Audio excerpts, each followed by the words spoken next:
Okay, so Fabian and I are presenting this work on hibernation and planning for music careers in Victoria during COVID-19. And this was a project that we undertook during 2020 in some of the first lockdowns with funding from the Victorian Music Development Office and the Office for Women in Victoria as well. So just as a quick introduction, we were looking at this concept of hibernation that was used by the federal government when we initially started the lockdowns, and they were looking for ways to ensure that the economic impacts weren't going to be extremely over the top. So the concept of hibernation was about trying to essentially just put everything to sleep, with the hope that what would happen is that everything would come back, essentially spring back out of the ground, as it were, maybe a little bit skinny, but ready to go, and that things would essentially go back to the way they were once COVID was over. And this was a tactic that was used in other countries as well, although it wasn't always referred to as hibernation. But things like people being given the JobKeeper payment, and increased job seeker payments as well, that were designed to keep people still economically okay, while at the same time maintaining the relationships between businesses and their employees. What we did see, of course, was that this didn't apply to workers in places like the music industries in the same way as it did to a lot of other places, partly because of some of the conditions of labour and music that existed at this time. And I'm just going to go through this in a little bit of detail because hopefully this will also inform of what Sam and Ben are going to be talking about as well in their papers.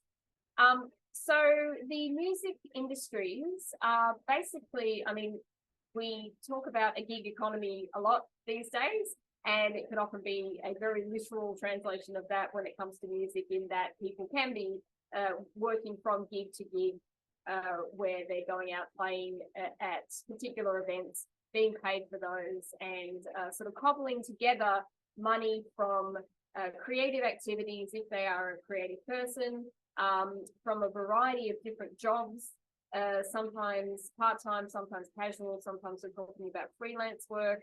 And this way that music industry workers pull together a living from a number of different sources of income, some of which are more secure and some of which are quite insecure, has been referred to as a portfolio career. So what is often the case is that people will sometimes have a job outside of music where they get a steady income that they know that they can rely on. So perhaps, I guess the classic example is, somebody who works in a cafe for maybe 20 hours a week or 30 hours a week to support their creative work that they want to do outside of that more steady stream of income. Because the creative work can be very patchwork. It can be a matter of getting gigs as they come up. It can be a matter of, for a lot of workers in the industry, for instance, having a lot of work over the summer period where there are a lot of, say, music festivals on that they can get work at, and then having much leaner periods in the winter or at other times of year when those types of jobs aren't available as freely. We also are looking at an industry where the concept of luck, so Fabian and I looked at music industry business careers a few years ago in another study, and found people talking a lot about this concept of just being lucky. You can be in the right place at the right time and suddenly have a hugely successful career. But other people who are putting in the same amount of work, have the same quality of material that they're putting out there, just aren't hitting that sweet spot at the right time and end up really struggling throughout their career as a result of that. Luck can work both ways as well. One bit of bad luck can be devastating for somebody's career, and it's very difficult to see when those things are going to happen. I mean, obviously, the COVID situation was a massive stroke of bad luck for everybody across the music industry, or the majority of people anyway in music. So this is the sort of thing we're talking about. There's no way you could have seen that coming. Basically, these sorts of conditions that exist within music work mean that it is ripe for people to be exploited in this area. Part of the reason for that is that music is something that people get involved with because they generally care about it greatly, because it's something that they feel is a passion in their life, because it is something they feel deeply emotionally connected to. And as we know, in a lot of different areas where people feel called to do something, where they feel it's a vocation and where they feel as though it's something that speaks to some essential part of their person, which is what people tell us a lot when we speak to them about their music experiences. It opens up possibilities for exploitation, because people will do it for less money than they might have done it for otherwise. They will often do work for free, and they will put up with conditions that other people may not put up with, because they feel as though it is work that they have to do, and because they also understand that there are a lot of other people who are looking for the same opportunities that they are looking for. And certainly exploitation does exist in music industry, as well as significant levels of discrimination and a very unequal playing field in terms of who gets opportunities and who doesn't, which is a whole nother paper. So these conditions that we've described here were prevalent in what respondents were telling us about their experiences before COVID, but greatly exacerbated during the COVID lockdowns. So the study that I am going to talk about today, that Fabian and I did with the VMDO and the Office for Women, involved a survey which was 40 open and closed-ended questions that measured COVID impacts on anybody who had made money from music-related activities. So we were not just looking at musicians and people on the creative side, we were also looking at business, music business. So that included managers, promoters, people working backstage jobs who were particularly hard hit, and basically anyone who was making money from music activities. We ran the survey from the 25th of June to the 25th of August during the second Victorian lockdown, which was a very long lockdown. We ended up with 292 usable surveys. And we also then did 11 semi-structured interviews up to an hour with survey respondents who had nominated that they were willing to be followed up. What we were doing was measuring impacts on income, on time, what time spent on music activities, attitude towards their music-related activities, and also their future plans, which is what this rest of this is concentrating on. So having a look at a couple of the questions we asked in the survey about people's future plans. When asked, what do you think your involvement in music will be different when the COVID crisis is past? 81% of our respondents said yes, they thought it would be different. And when we asked, have you asked people to agree or disagree with the statement, have you considered leaving the music industry? You'll see that 2/3 roughly of our respondents agreed that they had considered leaving. And I think that this concept of hibernation is quite useful to frame a discussion about what people then told us about how they were thinking about the future. So this concept of hibernation was about, we want to keep everything the way that it was. So things were a certain way, we're going through this difficult period now, and then things are going to go back to the way they were. So it basically enables us to frame a discussion about how these workers were thinking about, like, it gave everybody an opportunity to sort of reflect on how things had been happening, what was happening during this period of COVID and how that related to what had happened in the past, but also how it related to what they saw as coming in the future. And we definitely saw people reflecting on whether what had been happening was actually very good, whether they had really been in a good position or not, what they saw as the problems as being, and how they were at this point in time, in this time of crisis, responding to both the crisis itself, but also thinking about what the problems or what the good things had been about the industry before it had shut down, and taking that to then frame how the future could look. So we have these 4 key ways in which we categorize how people were thinking about hibernation and what was going to happen. So the first one was that respondents who thought that this tactic, this strategy of hibernation would work, and that the industry would restart in a very similar way to what had been happening before it shut down. What this meant for some people was that labour was required during lockdowns to maintain or to reorient one's position in relation to the industry. So people would think about, for instance, how do I maintain my networks while this period of lockdown is going on when I can't see people face to face? And they would put a fair bit of effort and labour into staying in touch with people in various ways. They also thought about the structures around them that existed. So, for instance, people would donate time or money to various music industry institutions to ensure that they managed to maintain themselves throughout this period as well. So not just thinking about their own career, but also thinking about what existed in the industry that enabled them to create a career and how they could ensure that those things would survive through this period as well. It also meant that people had an opportunity to think about what they were doing and possibly put work in to change their own position in relation to what they saw as being an unchanged industry as they came out. So what this meant for some people was honing up their skills, gaining new skills, in some cases, completely changing their career trajectory. So for instance, from being somebody who worked predominantly as a manager to somebody who was looking more at being a promoter in the future. So gaining new skills to enable their position in this unchanged industry to be as strong as possible. Also a lot of digital upskilling, obviously, as people were trying to do some digital work during this time. The second position was that hibernation would work and industry would restart in a similar way, but this was seen as a disincentive to remaining if the way things were was framed as being problematic.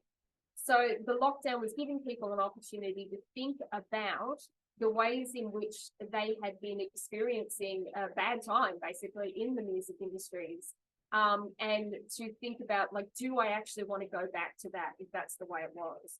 So people told us, for instance, about how this lockdown was the first opportunity they'd had in years to have a break, to have a holiday, to go and have a surgery that they have needed to have done for years, but they never had a chance to stop for long enough to have it done.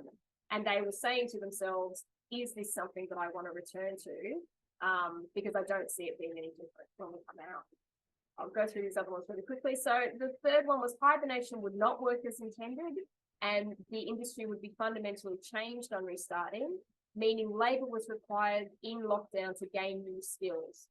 So this again was predominantly about, this one was more about predominantly digital skills. People were saying, okay, things are happening like online gigs. Is this going to keep happening in the future? I now need to retrain myself and put in all this work to ensure that I can still be a part of an industry that has changed in various ways as it restarts. And the final one was that hibernation would not work as intended and the industry would be fundamentally changed, but the uncertainty associated with this was too great for plans to be made in any meaningful way. And this group of people were particularly inclined to be thinking that maybe stepping away from the industry was going to be what would happen, because they just couldn't work out how to plan, how to even see a future for themselves, because they didn't understand what things were going to look like. They didn't know what their position would be and could only see like this possibility you could put in all this work and it would be for nothing and you have gone in the wrong direction anyway. So a great deal of concern there. So in conclusion, this hibernation strategy worked best for those music workers who could and were prepared to continue to undertake significant work to maintain the idea of a functioning industry and also to position themselves in relationship to this. And this coincided with the pre-pandemic expectations of constant entrepreneurial behaviour from workers. So this sort of individualised, self-marketing, self-branding, always being across everything, very labour-intensive work. This also continued the devolution of risk in the industry to individuals in the industry. so not necessarily ideal. And it did maintain, at the end of the day, the ideological underpinnings of the music industry and the labour relations within it. So it didn't give people sort of, even though people were identifying the problems that existed, there weren't a lot of clear pathways that saw people being able to see that these things would fundamentally change. It was more about positioning themselves in relation to a similar or even potentially worse industry. And that is it from us. Thank you very much. Hi, everyone.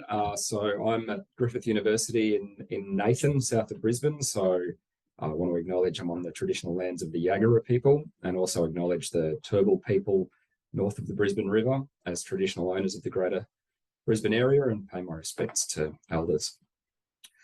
So sharing my thing.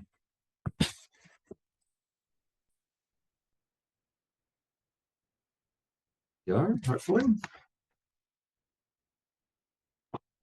All right, so I'm talking about live music specifically, and live music has become established as a discrete field of study and as an object of public policy this century, and especially over the last decade, including in Australia. Meanwhile, live music faces some serious challenges, and so it's this critical moment that I'm studying in my current postdoctoral project. And in this paper, my aim is to look inside the tent to the relationships and conflicts that structure the live music sector. So the first point here is that live music is just one part of the music industries, plural, as Kath was saying. And scholars have pointed out that when we talk about a singular music industry, this tends to serve the dominant interests at the expense of others. And today I'm making the same point about live music. It's not a single interest. It's a sector, you could say, comprising multiple interests. And so a way of looking at this in sociology is conflict theory.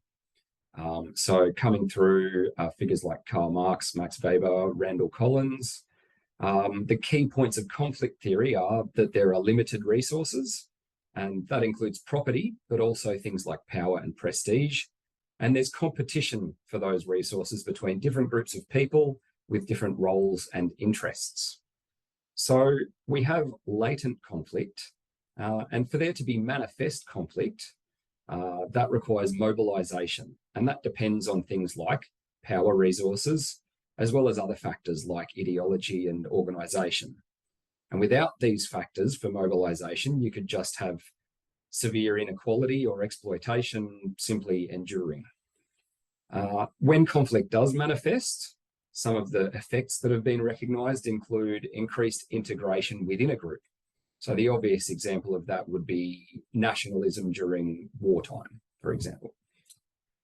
So with this conflict theory in mind, we can consider the live music sector, as I've sketched here, in terms of various roles defined by their relationships.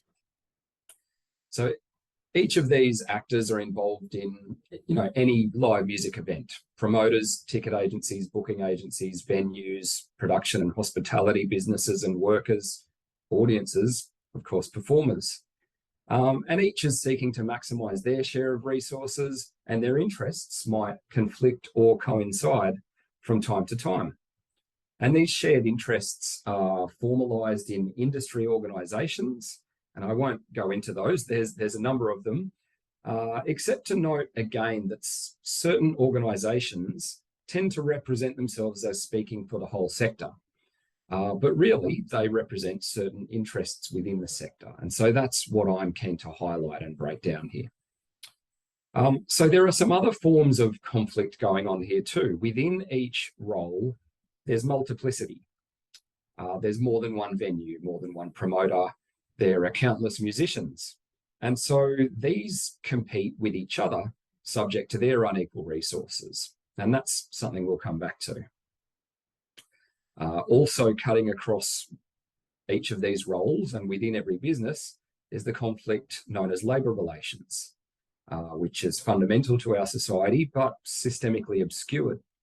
So in creative industries discourse, you see this where jobs are often a measure of value, but the people who do those jobs tend to be framed as beneficiaries rather than as the creators of value or as rightful policy stakeholders in their own right. So that's something we'll come back to as well. And there are also social differences, many which often shape access and participation in various roles within the live music sector. That's been observed and recognised increasingly. And this is something that occurs across cultural fields more broadly. So having very briefly introduced these roles and interests, what I want to do now is look at some recent examples of conflict in live music. First, by looking at some instances where external conflict has increased internal integration in what's really been a notoriously fragmented sector in the past. But here are times when it's come together. So in the 2000s, there was concern about live music venues closing in inner cities across Australia. And for a range of reasons, including property prices, land use conflicts, things like noise, and public safety laws. In 2010, iconic music venue the Tote Hotel in Collingwood, Victoria, threatened closure in response to some new licensing rules. And this became a rallying point, as shown here. It inspired public demonstrations and some new alliances within the sector. Some new groups formed, and these were able to achieve some regulatory reform by working together on these things.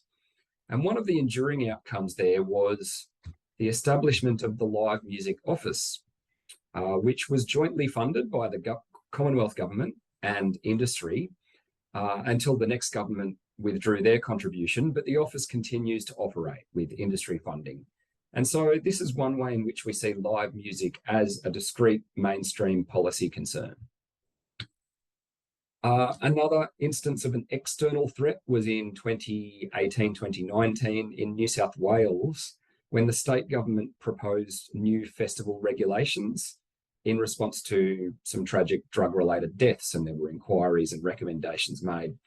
And again, various live music interests, various roles within the sector joined forces to create the Australian Festival Association, and they were able to successfully temper some of those law reforms, and they've maintained a prominent voice through subsequent challenges, including through COVID.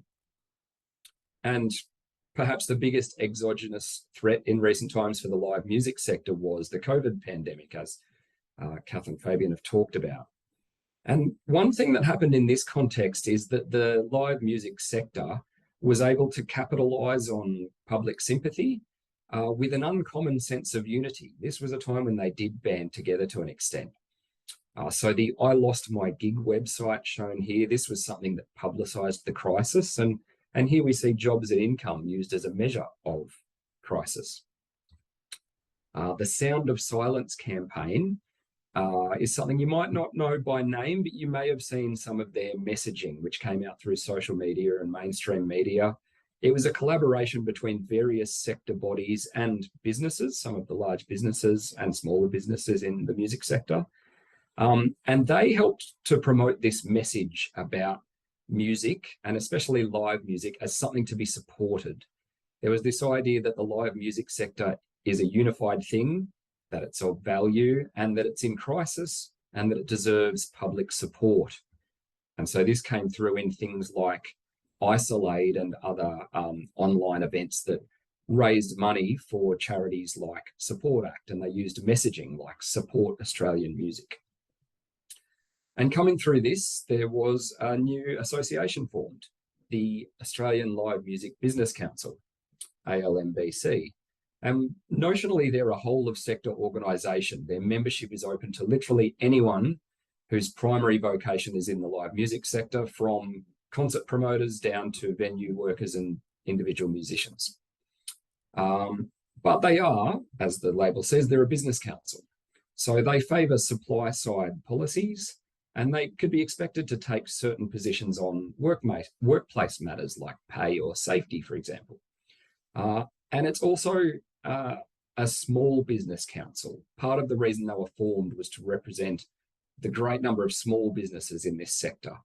And that's an important distinction in the first of the internal conflicts that I now want to discuss.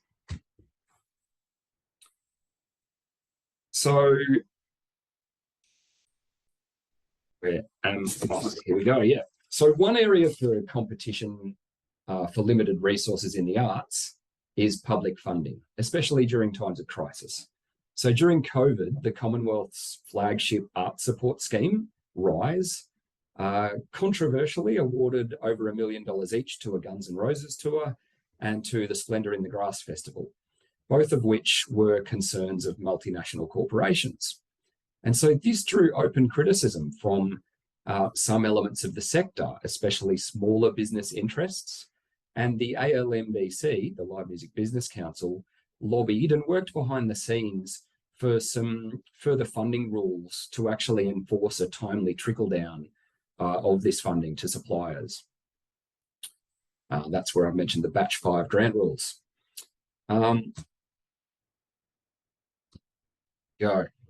More recently, there's been further open criticism by the ALMBC and others regarding the market domination and vertical integration of the big 3 corporate groups in live music here and around the world. So these are TEG, Live Nation, and AEG. Each of these comprises major ticket companies, venues, event promoters, and booking agencies. So coming back to my sketch of the roles in the sector, this means a number of roles coming within one umbrella, which of course affects dealings with other participants in the sector. It changes the power balance. And so one way this has manifested is in responses to external crisis. One issue at the moment, a critical issue at the moment, is short notice cancellation. So there have been a few factors in this. In 2019, there was the bushfire season. Then there were a couple of years of COVID. And then last year, there were the floods. And this is something where you can count upwards of 20 festival cancellations up and down the East Coast last year due to floods. And then there's also ongoing issues with supply chain and health-related and travel-related cancellations as the economic margins become a bit more difficult for a lot of these events. So who bears the risks and the costs of event cancellations? Well, in some cases, what we saw during recent crises is that bigger businesses used their market power to secure contract conditions that actually direct more of the risk and less of the reward to artists and suppliers. So one example was Splendour in the Grass, which is part of the Live Nation corporate group, were seen to have done this. And this is the sort of thing we don't normally get to hear about because it's behind the scenes contracts. But this was actually openly criticised in Australian media. And you can see that kind of criticism as a form of manifest conflict. And it actually resulted in a revision of Splendor's contract terms going forwards.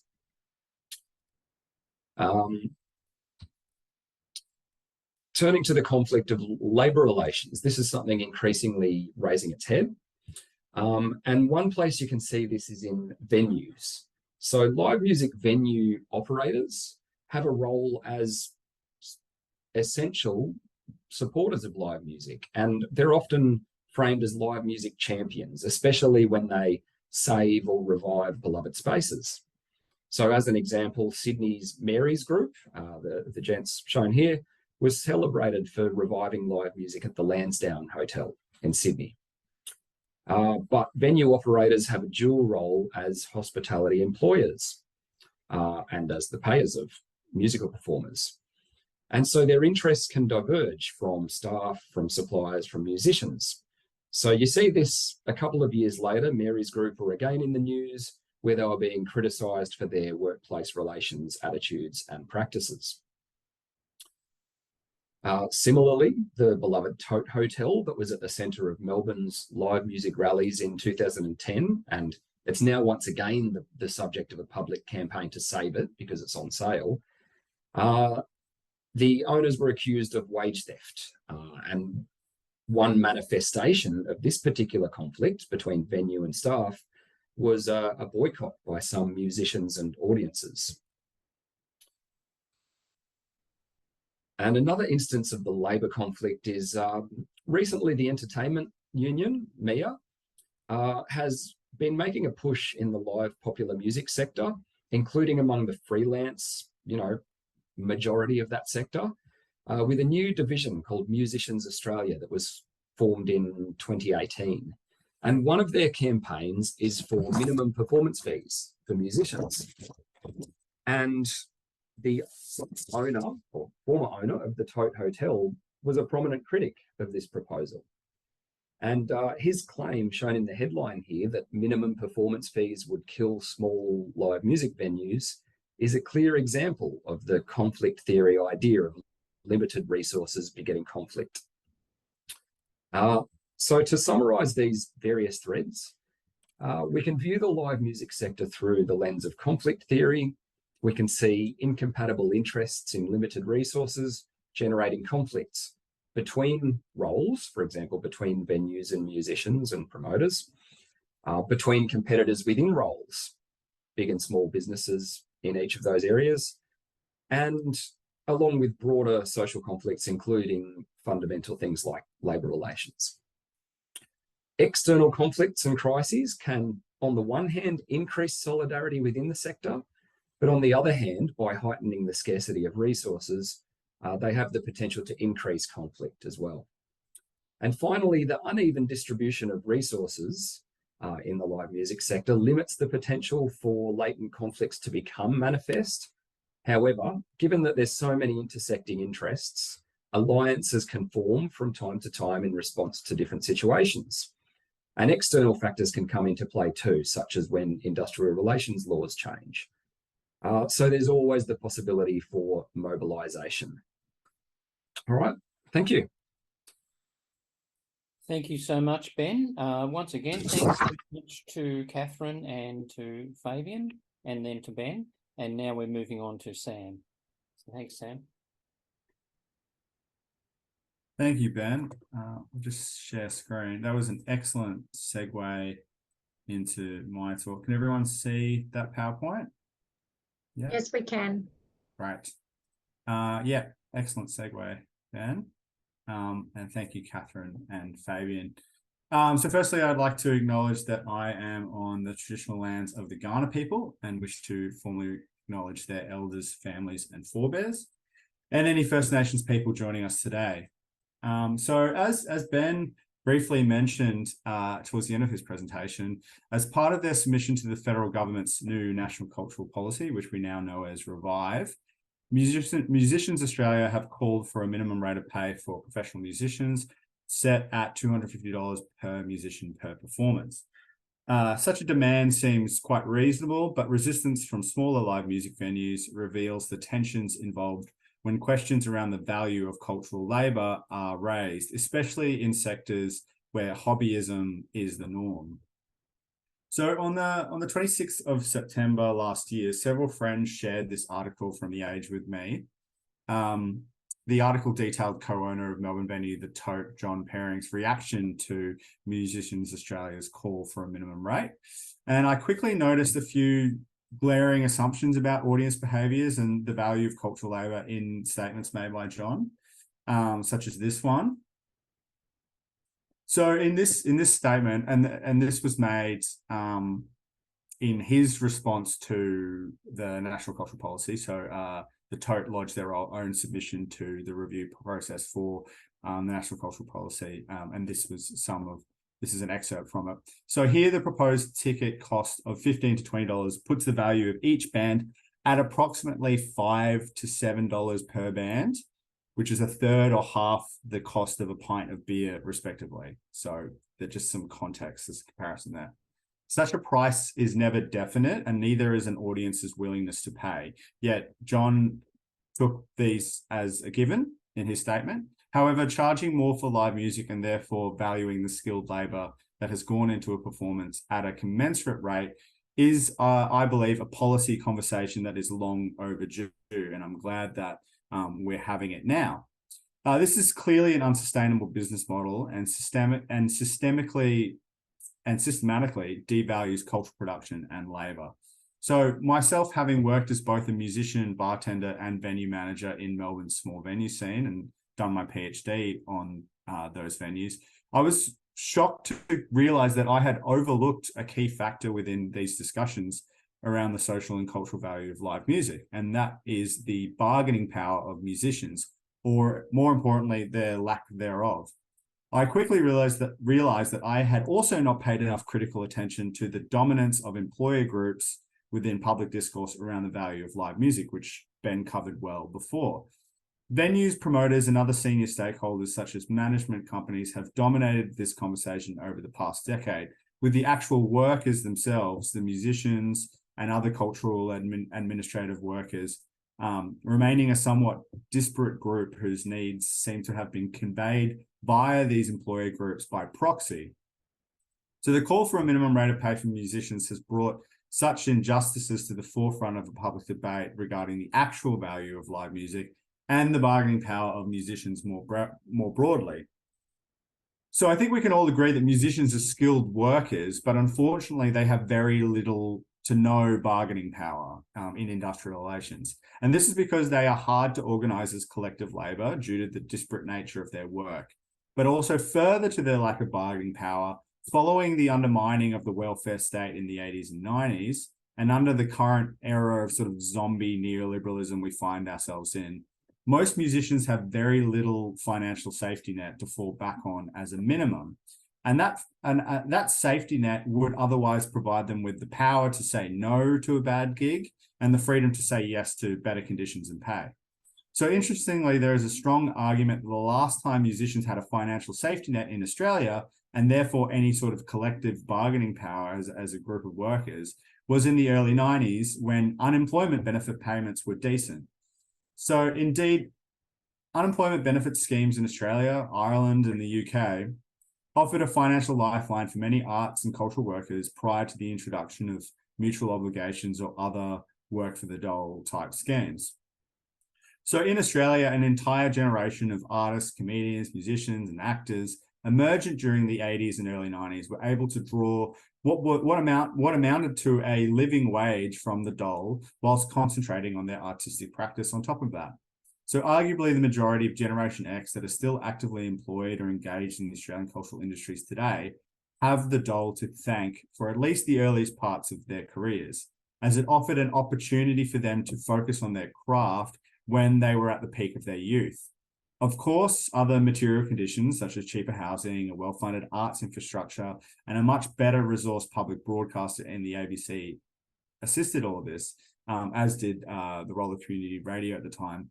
But it's unsurprising that Generation X has managed to dominate much of the media and entertainment space in Australia due to this sort of ability to enter that venue. Those barriers were less, I would say, to enter that industry. So in fact, there is a strong argument that in providing a financial safety net for musicians, artists, and other performers, the dole strengthened the bargaining position of these cultural workers, providing them with the power to say no to a bad gig, and that's a power that I believe has since been diminished.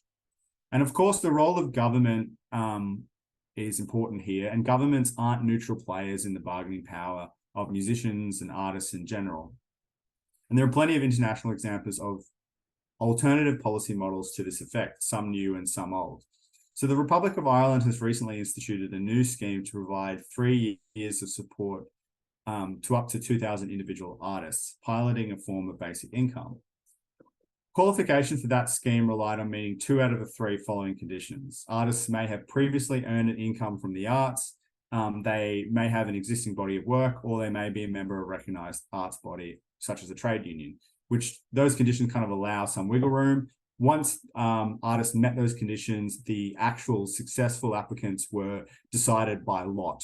It was a random ballot draw out of the pool of eligible applicants. So successful artists and creative workers are given a weekly income of 325 euros and can earn additional money without this basic income being affected. Although this is slightly less than the current minimum wage in Ireland, it does provide a substantial financial floor for artists and cultural workers, providing them with the freedom to focus more time on their creative practice than they would otherwise, and also an improved bargaining position. So the beauty of a basic income scheme is not the income it provides, but the way in which it empowers individuals to make choices about how they want to spend their extra time and capital. Although this all seems rather out of reach within an Australian context, wherein the arts and artists have been denigrated by politicians and policymakers for such a long time, despite its flaws and omissions, the recent JobKeeper and also, I would argue, Job Seeker unemployment scheme and wage subsidy scheme provided a sort of blueprint for a basic income for artists, something unthinkable prior to the pandemic. As a macroeconomic intervention within the cultural sector, JobKeeper also had much in common with another successful example of basic income for artists, and that's the French Intermittence du Spectacle Unemployment Insurance Scheme. Created in the 1930s to subsidize the income of film industry workers, alternating between short-term contracts and periods of unemployment, the Intermittence du Spectacle has since been expanded to cover a variety of cultural workers and guarantees a government subsidized stipend eligible to those who have worked a minimum number of hours, acting as sort of unemployment insurance scheme. However, such a policy requires political consensus around the provision of culture as a public good, alongside health, education, and other social services. This emphasizes a political economy approach to cultural policy, and unlike a basic income for artists, the Intermittence du Spectacle is quite administratively burdensome and also prone to abuse by both workers and employers. And this is why I believe a sort of unrestricted basic income without mutual obligations, such as that on trial in Ireland, offers a viable alternative, although there is quite a few critiques of that scheme that are emerging now, now that it's underway and it offers a sample. But returning to the topic of a minimum rate of pay for musicians, the problem is not whether venues can afford to pay musicians this rate, but whether commercial venues can continue to make profit beyond this while also maintaining their venue spaces. So interestingly, as a sort of result of the pandemic, a group of venues in the UK have gotten rid of this profit motive altogether, operating as not-for-profit or cooperatively owned venue spaces. And since 2014, these have grown from 3% of venues in the UK to now 26% of all live music venues in the UK. So a particular, I'm running out of time, so I might skip this bit. But by sharing the costs associated with running a venue, these co-op or not-for-profit venues can funnel more profits towards the workers and musicians that fill these spaces with life. And there is a scheme where you can kind of buy into cooperatively purchasing the freehold to venues, and purchasing the freehold makes it a lot easier for venues to run because they don't have to pay rent. They own the spaces they're operating out of. But to quote Mark David, Chief Executive of the Music Venue Trust, "We don't want money going to private landlords. We want it in the cultural economy because that's the way we generate more great artists and give more people the opportunity to be involved."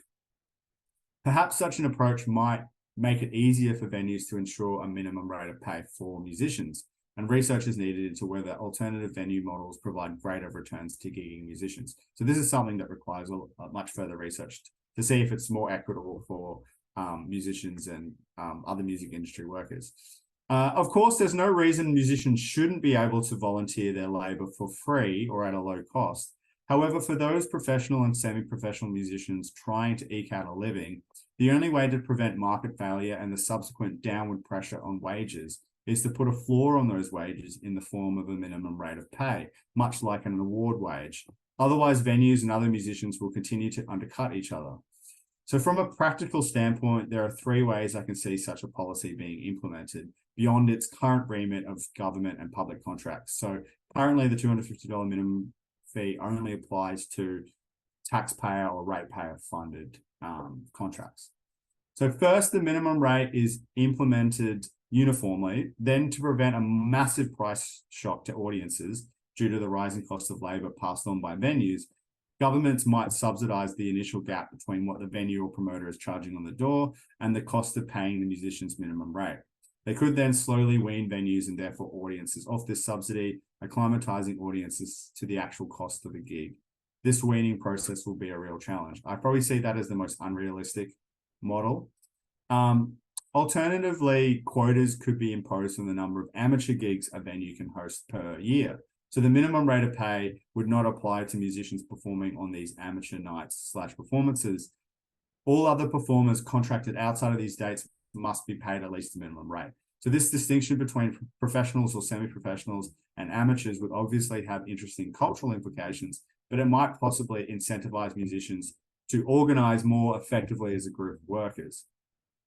And then the third solution I see is, like with the not-for-profit and cooperatively owned venue movement in the UK, supporting publicly or community-owned venues that are not seeking to profit from the sector. So France has a strong ecosystem of publicly owned venue spaces, which are run and administered by local and regional city councils and state provincial councils. So removing the profit motive from live music hosting and literally socializing performance spaces would make it easier to pass on the financial benefits of live music to the workers themselves. So although a minimum rate of pay for musicians would obviously have many teething issues, placing extra pressure on employers and venues, governments have a role to play in easing this transition and subsidizing wages while audience expectations adjust. And there are multiple unseen benefits beyond that of the direct benefit to musicians. For example, musicians, will spend money in the cultural economy that'll flow into other parts of that economy. It's stimulus money. A minimum rate of pay for musicians would benefit the entire live music ecosystem and the greater music industries at that. Further, we have not properly tested how much audiences, would be willing to pay for cultural labor. Or was it more accurately valued and professionalized? There is strong evidence that audiences are willing to pay a lot more than what they currently do for local live music, as demonstrated by the current record high demand for festivals and international touring acts. Ultimately, like a basic income for artists, I believe that a minimum rate of pay for musicians could be the rising tide that would lift all boats. And rather than succumbing to this sort of scarcity mentality that's being peddled by some venue owners and employer groups, we should be looking to such creative and bold policy initiatives to improve the cultural sector as a whole. Thank you.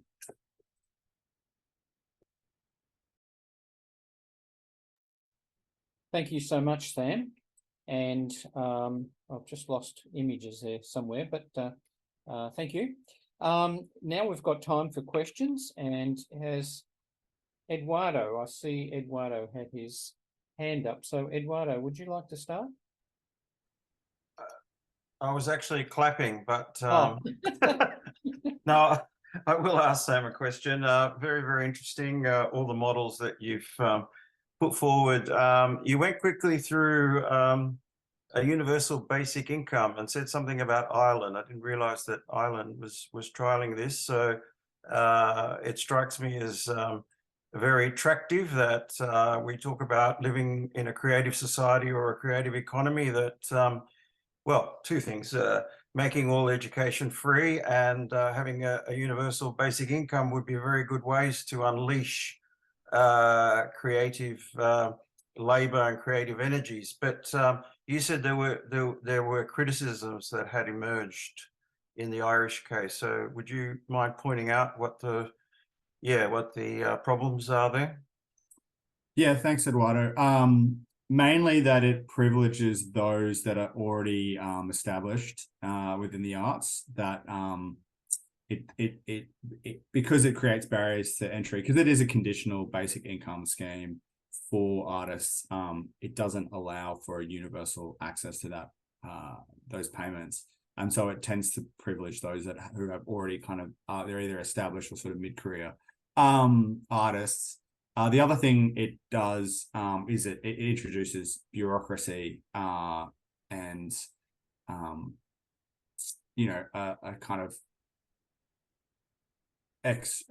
external judging process into the merits of who gets to be an artist. And I guess those broader questions about who gets to be an artist are very controversial, and there is a lot to discuss there. So it's that kind of extra layer of complexity that gets introduced when you take the market out and you have governments making those decisions.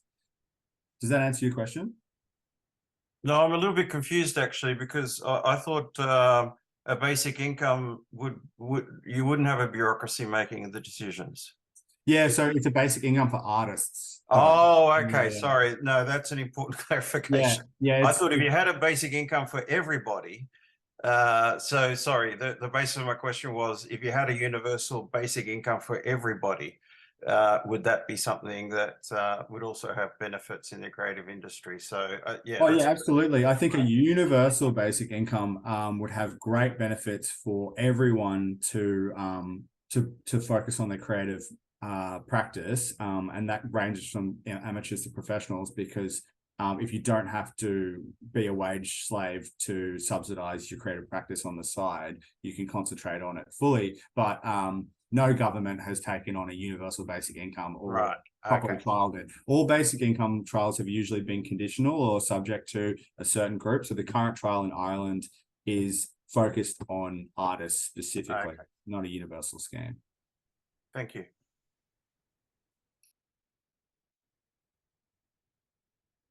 Any other questions? I might ask a question, if that's okay. I don't think anyone else has got their hand up, but one of you was talking about the new digital skills that were being required that were would one of you like to talk about that and sort of perhaps specify what some of those were? I guess Zooming and so forth would be one. Do you want to grab that, Fabian? Yeah, so when we were speaking to people about what they were doing during the sort of longer Victorian COVID lockdown, they did mention that they were attempting to retrain or reskill themselves in a number of ways to sort of take advantage of, you know, the time that had been opened up through, you know, unfortunately through job loss or just not being able to access, you know, performance spaces or interact with others in the industry as they normally would. So yeah, digital and social media and technologies kind of play a role there. From other studies that we'd read, we found a surprisingly small number of people who had really attempted to monetize that kind of digital work during our study. So we did find a few people who said things like, you know, I put my creative energy into helping others in the community who are trying to do online events or attempting to, you know, shift towards digital platforms. But not many people who were willing to, or who were able to say that, and this was a, you know, valuable way to substitute my income or sort of do anything that would be sustainable in that sense. So, I mean, the kind of technologies that people have mentioned were obviously online performance sort of technologies, you know, things essentially akin to Zoom, but used for live music performance as opposed to just sort of video conferencing. A lot of people have described working on digital, you know, e-portfolios or forms of representation of their skills and of their performances and so forth, with this idea that later on they would then be able to use those to sort of launch back into the music industry when things had opened up a bit. So it was a bit of a complicated story, complex story around how people were thinking about the sort of digital sphere, both as a space of potential opportunity, but also something which not many people kind of see a more solid way of making sort of financially viable, more so than they had already been doing before COVID struck. So that's sort of where we sat with that. Yeah. Okay, thanks, Fabian. Giulio's got his, had their hand up, so I might just. Well, thank you. Thank Just you. in this vein, I was curious about, for example, is it Twitch popular with musicians? Just because of the last questions, it came to my mind. Look, it most definitely is amongst musicians that we've found in other studies. Within what we did during that COVID period, not a single person had mentioned Twitch. So I assume that one or two people might have been referring to that platform when they were talking about some of the activities they've been engaged in, but there was no specific mention of that as such, no. Thank you.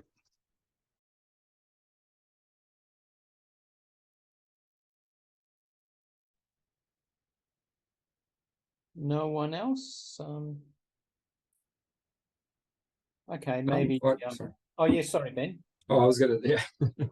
Sorry to take up more time, but I had a question by for all Kath means. and Fabian too. Just given the timing of your field work was during peak COVID, and one of the questions was, well, looking to the future, it was, well, do we return to business as usual or do we not? And is that good or bad? Do you have a sense now of whether there has been return to pre-COVID normal or a different normal, or which way it has panned out? I mean, there's definitely been some significant disruption. I'm sure for those of you who've been following what's happening in different music venues around Victoria and Melbourne, there's been a range of different, bids and sell-offs and so forth, some consolidation that's occurring there. It's interesting. We actually had a chance recently to speak with some colleagues over in the UK who have been tracing what's been happening with live music venues there, and had a chance to sort of compare that to what's happening throughout our study and beyond. And so we had the assumption that, okay, there's been a sell-off, there's been a lot of uncertainty generated around the future of live music for some time, and that's going to result in some sort of contraction. Apparently that's not the case in the UK. We've actually been told that the number of live music venues they surveyed post-COVID compared to pre-COVID has actually led to an increase. Some of it may have to do with the kind of cooperatives that I think you were discussing in your paper as well. So, I mean, it looks like for a large part, people are reaching out to some very familiar models of operating, some familiar networks that they have been using beforehand to sort of reassemble their work. We haven't really been looking as such at things, more like live music exports or sort of, cross-border movements though as such. So we might not be completely aware of what's happening in that space compared to just what's happening in the venues and sort of performance locally. But yeah, there does seem to be at least a desire for people to want to return to some familiar ways of operating that seem to be, more easy to imagine how to monetize those kinds of roles. And again, we're not just looking at musicians here, we're thinking also a bit more broadly towards people in like the live music business who, this is the way to operate in that sense. Yeah. Yeah, Catherine, do you have anything else you wanted to?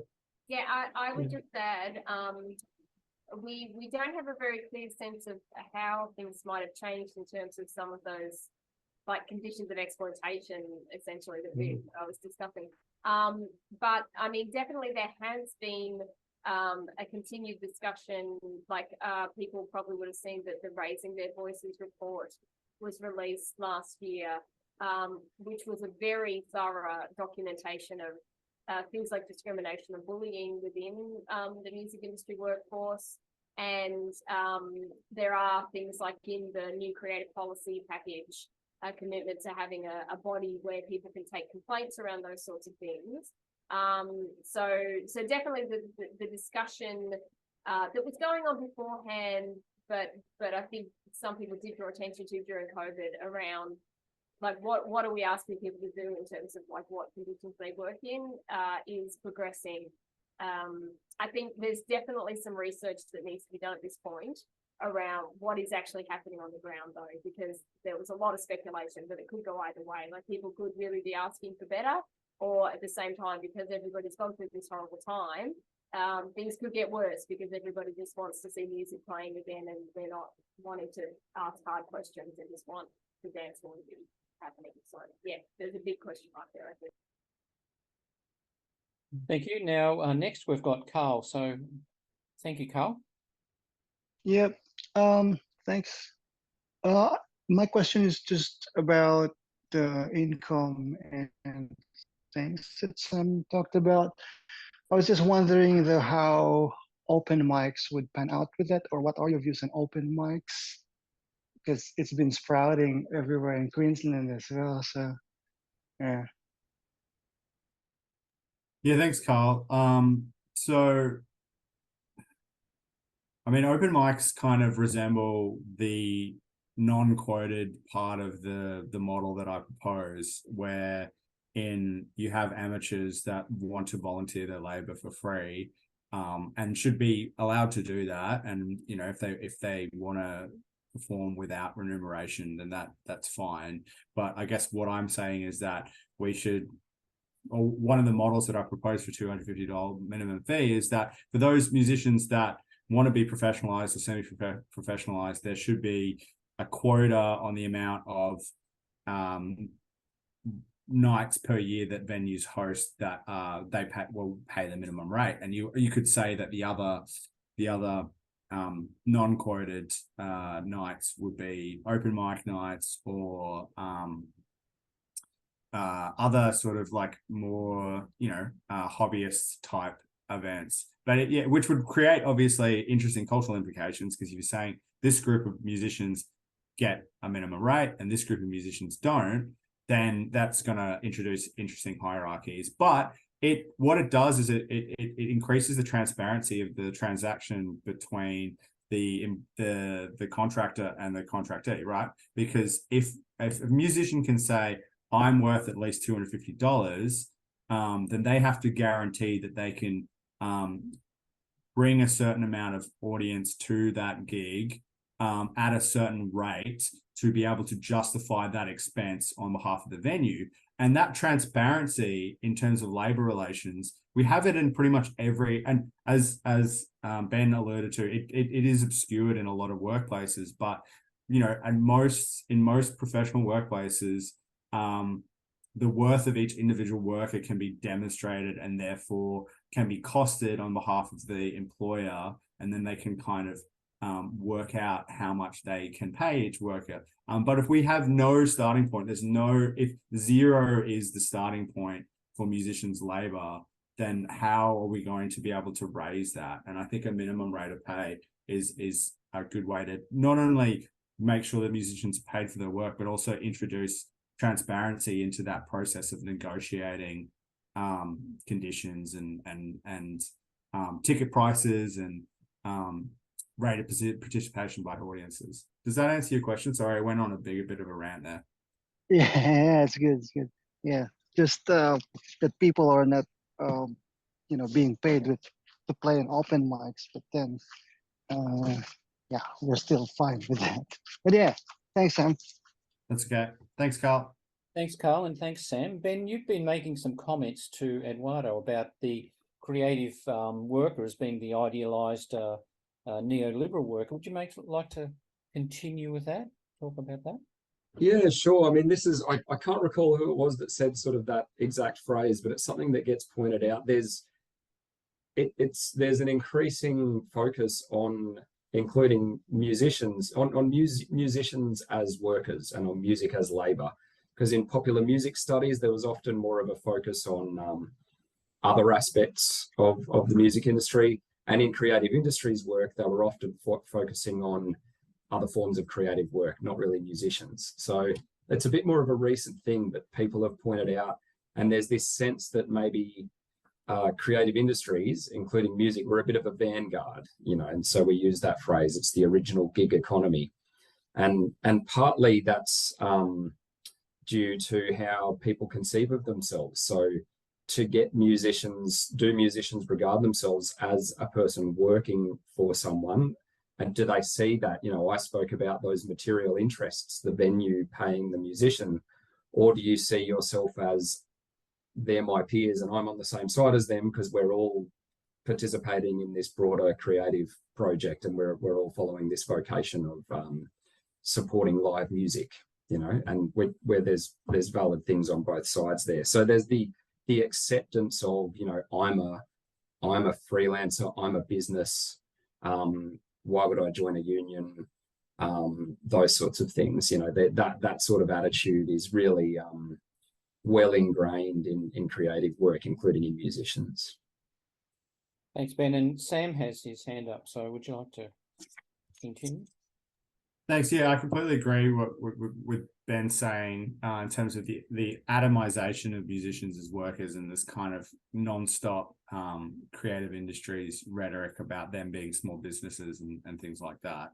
On the other side of it, it's really interesting to see with employers and live music venues, they're increasingly in precarious positions as well, and their bottom lines are quite razor thin. Since the research that I did, the tote is up for sale, and it's interesting to see that the main group of people who want to buy and take over the tote and continue to run it as a live music venue are crowdsourcing a lot of their capital to purchase the leasehold to the tote. And that just points to me to a policy failure, right? We don't, as a society, value live music enough to subsidize it with taxpayer dollars. So, but we're happy to crowdsource that funding and capital from elsewhere. And it's a really interesting, I think, where you've got a group of people who will put up their capital, volunteer their capital to help what is essentially a for-profit enterprise take over a business. But we won't have the policy discussion around what is the value of arts and culture generally, and are we willing to subsidize it with our tax dollars? And so, yeah, it's interesting. It gets into that sort of political economy focus very quickly, and to those high level questions around what do we value as public goods and what are we willing to put our money, our taxpayer dollars towards. Can I just have a quick follow-up, please, Roger? Sure. It's a very short one. No, not to thrash this gig economy thing to death, but do you think musicians themselves have particular attitudes to the fact that it's become a more general, how would a musician feel that now an Uber driver is considered to be doing a gig? Are they insulted? Does it give them an ironic sense of glee? I mean, yeah, how would a musician feel that it's become a general term? Are they aware that other people are also supposedly doing gigs these days? I think partly, like, given what Kath talked about, the portfolio career, that's a common model for musicians. There's been studies that show that musicians in Australia, most of them get most of their income from something else.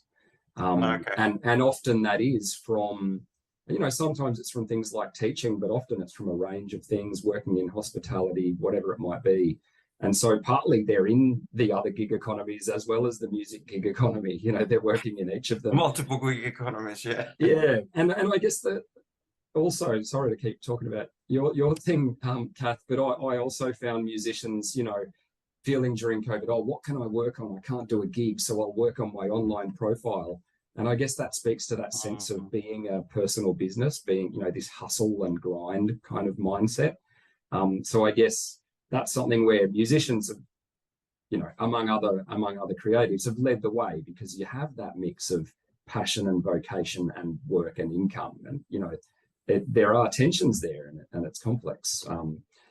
But it is interesting now that, it has spread more to other parts of society as well. It's an interesting thing. Yeah, can I just add into, like, even recently, like Kath and some colleagues and I have spoken to, music industry workers, not just musicians, who are also yoga instructors, lawyers, taxi drivers, film producers. Like, when you say, they have to have an opinion about them, other professions being part of this gig economy, I think they've had a sense in which these other professions were always potentially part of that gig economy because they were, across those lines. So yeah, I have to absolutely agree what Ben's been saying there. Yeah. Thanks, Fabian. I don't think there are any other hands up or messages. So on that note, we've gone over the hour, but that's not a problem.